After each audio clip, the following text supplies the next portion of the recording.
প্রিয় শিক্ষার্থীবৃন্দ, আসসালামু আলাইকুম। আশা করি তোমরা সকলেই আল্লাহর অশেষ রহমতে ভালো আছো। প্রিয় শিক্ষার্থীবৃন্দ, আমরা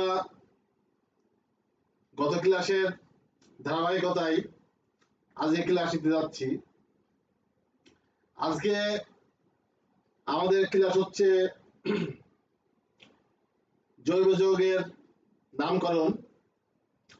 IUPAC পদ্ধতিতে আমরা যৌগের নামকরণ সম্পর্কে জানব।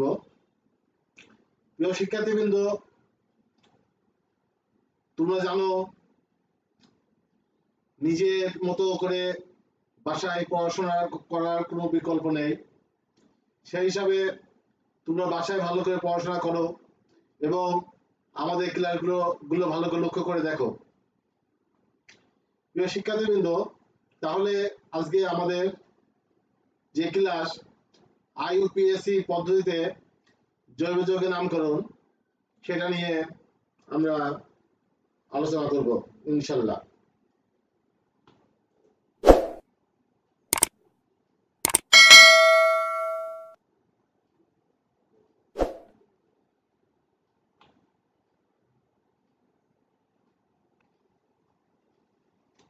সুপ্রিয় শিক্ষার্থীবৃন্দ, আমরা আজকে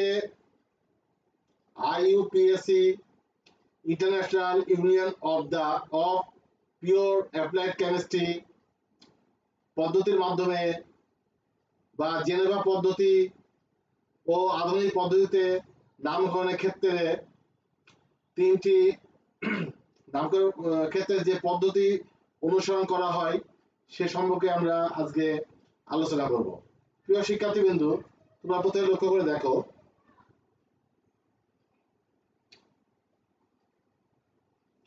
IUPAC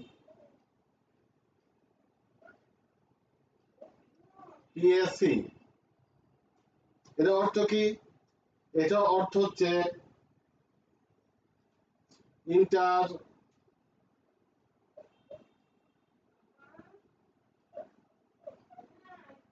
international union of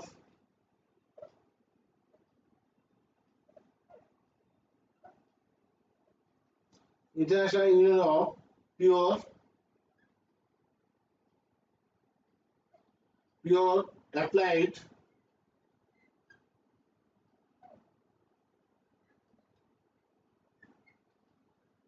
chemistry.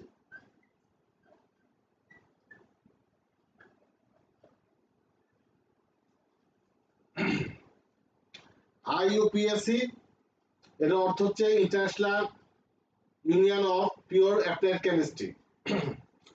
আধুনিক পদ্ধতিতে জৈব যৌগের নামকরণের এই পদ্ধতি।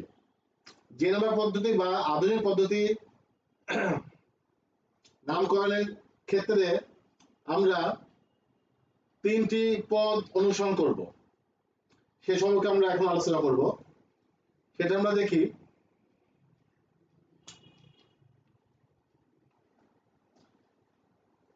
যে তিনটি পদ অনুসরণ করা একান্ত প্রয়োজন, তার প্রথমটি হচ্ছে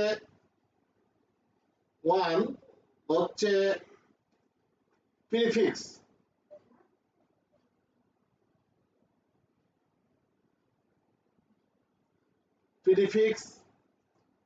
প্রিফিক্স বা উপপদ। একটু হচ্ছে এক নম্বর প্রিফিক্স বা উপপদ। দুই নম্বর দেখি, দুই নম্বর হচ্ছে ওয়ার্ড রুট।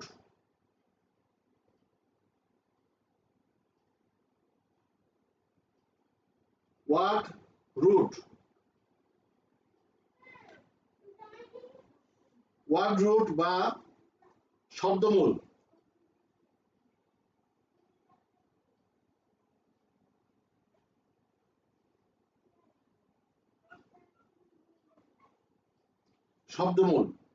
তিন নম্বর হচ্ছে সাফিক্স।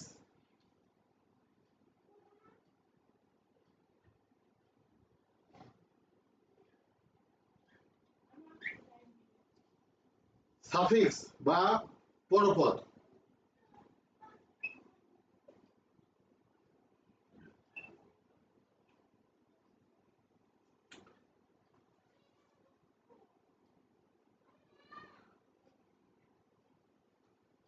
সাফিক্স বা পরপদ আমাদের যেটা পদ্ধতিতে আধুনিক যে সিস্টেমে আমরা নামকরণ করব তা তিনটি পদ অনুসরণ করা একান্ত প্রয়োজন।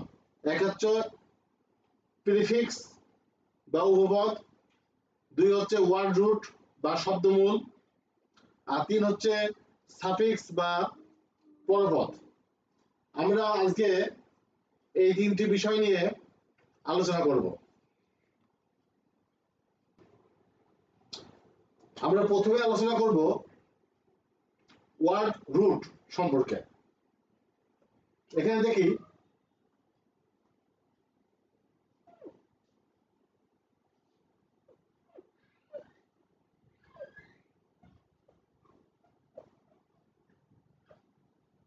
ওয়ার্ড রুট অর্থ কি?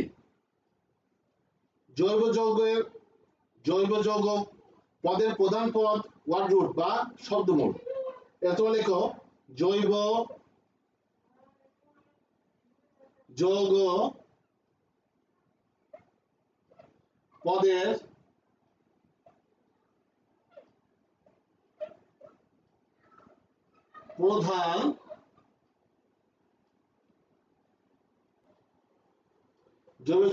প্রধান পদ হচ্ছে ওয়ার্ড রুট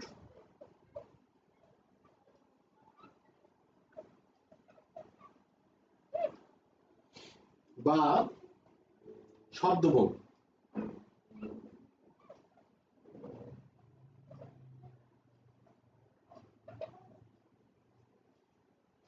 ওয়ার্ড রুট অর্থ কি? জৈব যৌগ পদের প্রধান পদ হচ্ছে ওয়ার্ড রুট বা শব্দমূল। এখন অর্থাৎ কার্বন সংখ্যার উপর নির্ভর করে ওয়ার্ড রুট ব্যবহার করা হয় বা নামকরণ করা হয়। এখন আমরা এখানে আমাদের জানতে হবে যে কার্বন সংখ্যা কত থাকলে কোন ওয়ার্ড রুট ব্যবহার করা হয় বা শব্দমূল ব্যবহার করা হয়। যেমন আমি এখানে তোমাদের উদাহরণ হিসেবে লিখতে পারি। এখানে তোমরা দেখো যে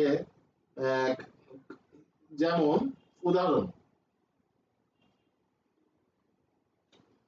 হিসেবে দিলাম যে কার্বন 1 মানে এক কার্বন সংখ্যা যদি 1 হয় তাহলে এটা কি হচ্ছে? মিথ। এগুলো তোমাদের মুখস্থ করতে হবে। কার্বন সংখ্যা যদি 2 হয় তাহলে হবে ইথ। আবার কার্বন সংখ্যা যদি 3 হয় তাহলে হবে প্রোপ।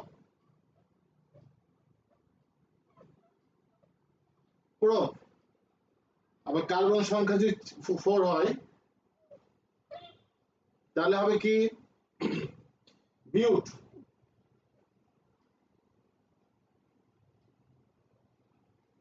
কার্বন সংখ্যা যদি 5 হয় তাহলে কি হবে? কার্বন সংখ্যা 5 হলে হবে পেন্ট।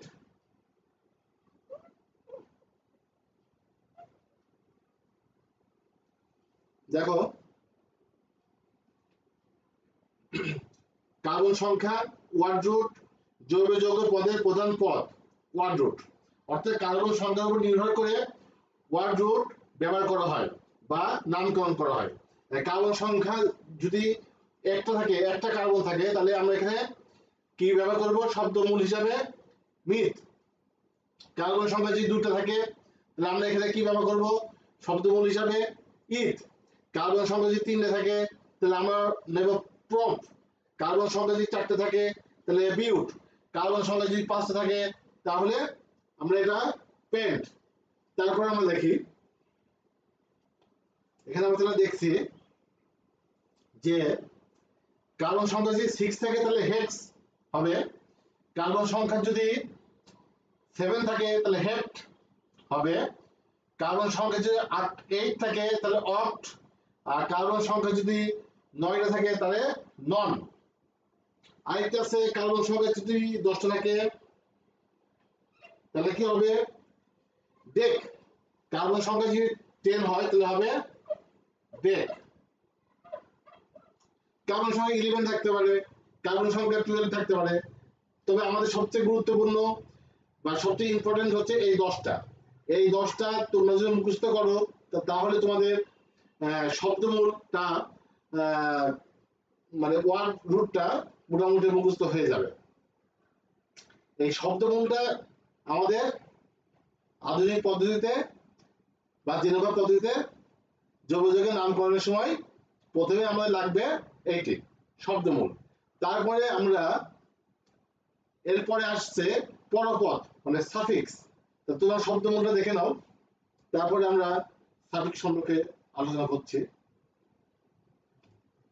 প্রিয় শিক্ষার্থীবৃন্দ, তোমরা ভালো করে দেখছো, এবার আমরা আলোচনা করব সাফিক্স সম্পর্কে। এবার আমরা আলোচনা করব সাফিক্স বা পরপদ সম্পর্কে। এটা ছিল 3 নম্বরে, এটা আমাদের এখন লাগবে, তাহলে 3 নম্বরটাই লিখি সাফিক্স।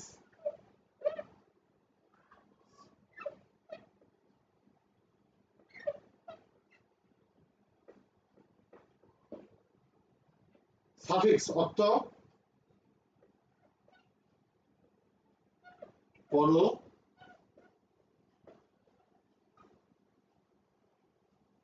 পরপদ।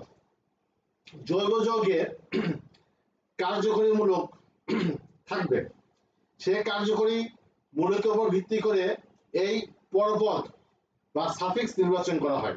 তাহলে এটার ডেফিনেশনটা কি হচ্ছে, জৈব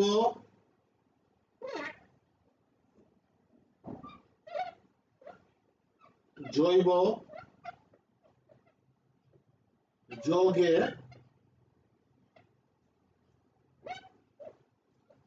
যে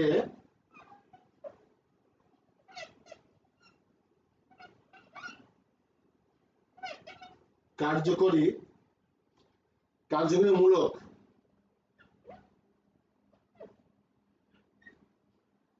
মূলক থাকবে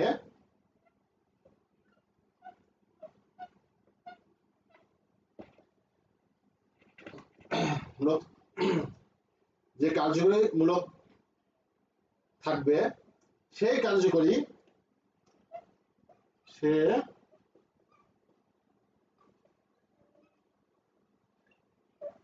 কার্যকরী মূলকের উপর ভিত্তি করে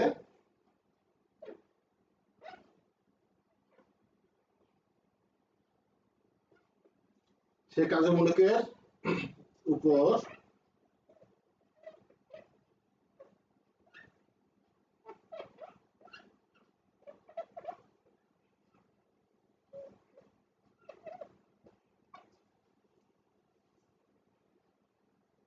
ভিত্তি করে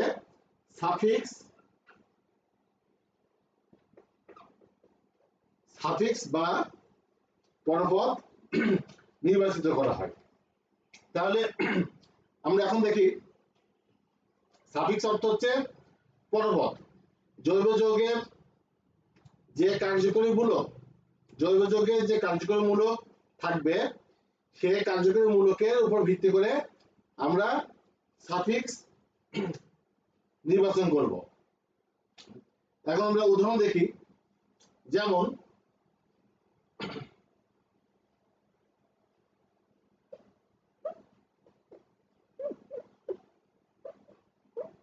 অ্যালকেন হলে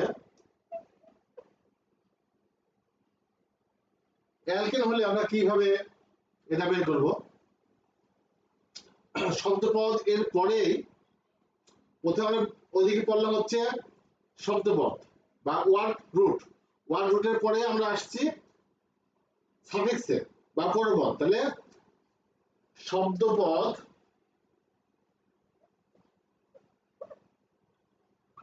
পদ এর পরে কি শব্দ পদের পরে এন এন হচ্ছে পরপদ এন সাফিক্স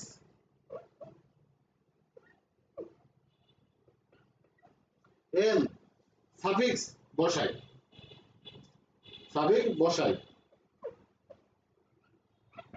বসাই তাহলে শব্দপদ আমরা কি পেলাম ওদিকে এক কার্বনে জন্য মিথ দুই কার্বনে ইথ তিন কার্বনে পুরো এইভাবে যে শব্দপদ এই শব্দপদের পরে আমরা অ্যালকেন যদি হয় তাহলে আমরা সাফিক্স মানে পরপদ বসাবো হচ্ছে কি এন এন বসাবো তার উদাহরণ আমি দিচ্ছি উদাহরণ হিসেবে আমরা দেখি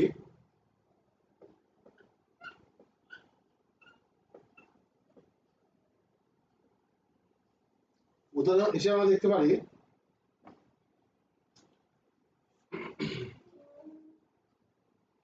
মিথ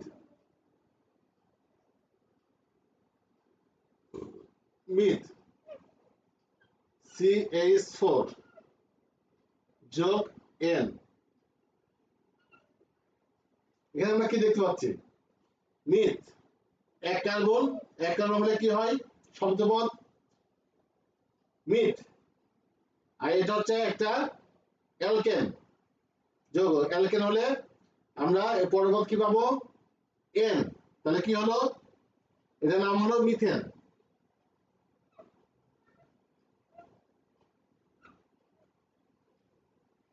এরপরে আরেকটা দেখি আবার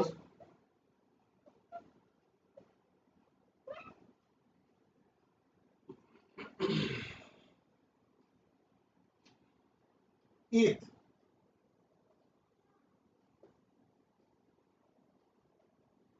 ইথ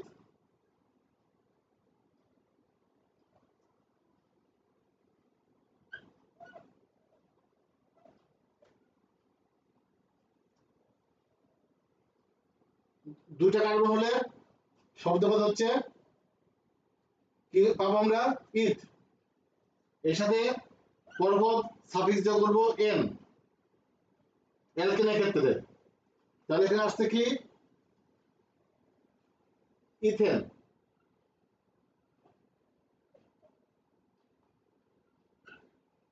এর নাম আসলো এর নাম আসছে ইথেন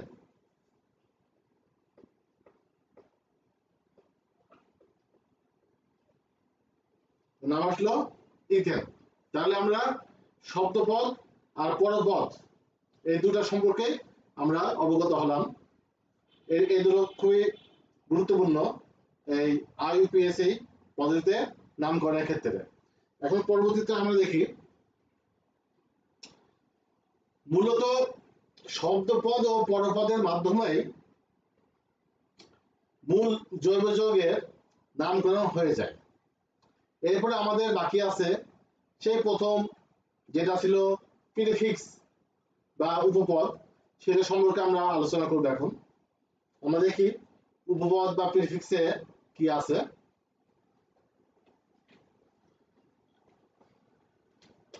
এক নম্বরে যেটা ছিল প্রিফিক্স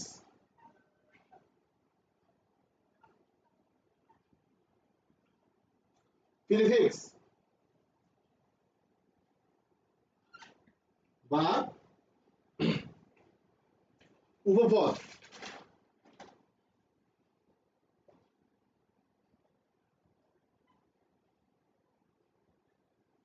প্রিফিক্স বা উপপদ এটার কাজ কি কোন একটি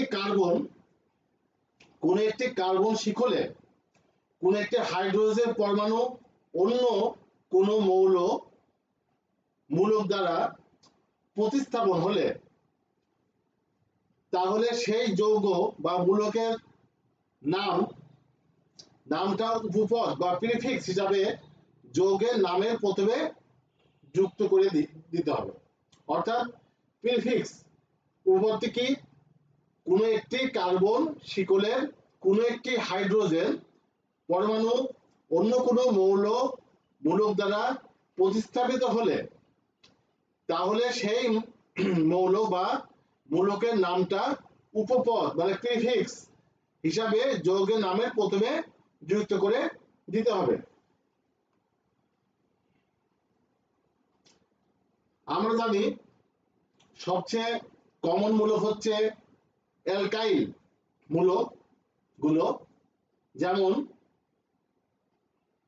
অ্যালকাইল মূলক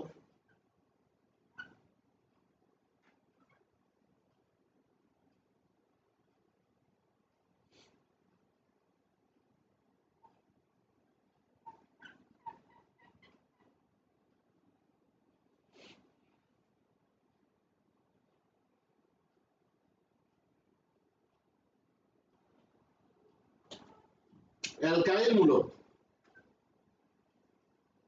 আমরা একটা দেখি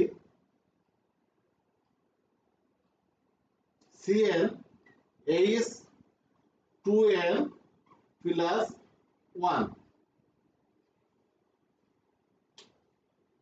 CnH2n প্লাস 1 এই সূত্রের মাধ্যমে আমরা পেয়ে যাব, অর্থাৎ অ্যালকেনের সদস্য হতে অ্যালকেন কোন যৌগ থেকে একটি হাইড্রোজেন অপসারণের ফলে নতুন যে মূলক তৈরি করে তাকে আমরা বলি অ্যালকেন মূলক। অর্থাৎ অ্যালকেন সদস্যতে আমরা অ্যালকেন বা অন্য কোন যৌগ থেকে একটি হাইড্রোজেন অপসারণের ফলে নতুন যে মূলক তৈরি করে তাকে আমরা বলি অ্যালকাইল মূলক, এবং এর নামকরণ করা হয় কার্বন সংখ্যার উপর ভিত্তি করে। যেমন অ্যালকাইল হবে অ্যালকাইল যুক্ত হবে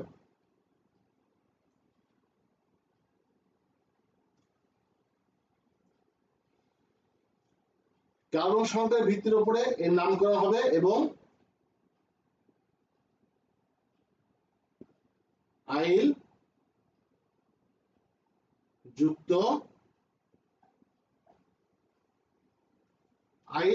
যুক্ত হবে। যেমন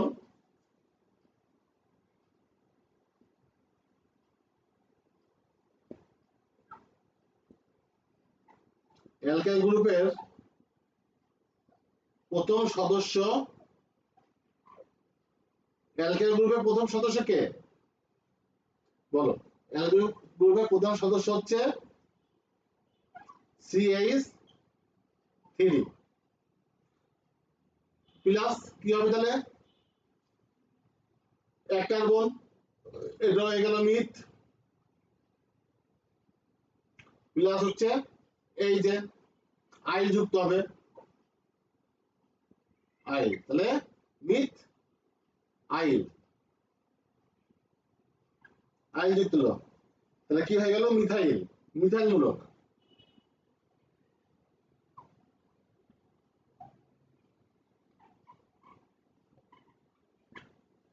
এটা সৃষ্টি হয়ে গেল মিথাইল মূলক। আবার আছে অ্যালকাইল গ্রুপের দ্বিতীয় সদস্য আছে, সেটা আমি দেখাই।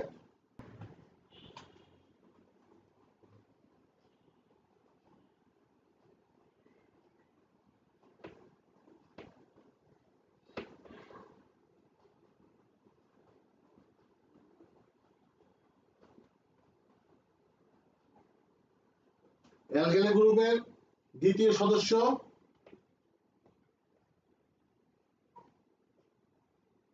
কে C2H5 অর্থাৎ ইথাইল মূলক।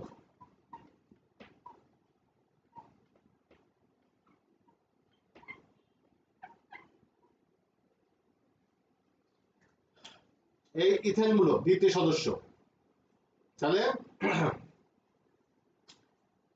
ইথ দুই কার্বন থাকলে ইথ আর সাথে আইল, তাহলে হয়ে গেল আমাদের ইথাইল। এখন এই অ্যালকাইল গ্রুপের গ্রুপ মূলত জৈব যৌগের নামের পূর্বপদ বা প্রিফিক্স হিসাবে ব্যবহৃত হয়।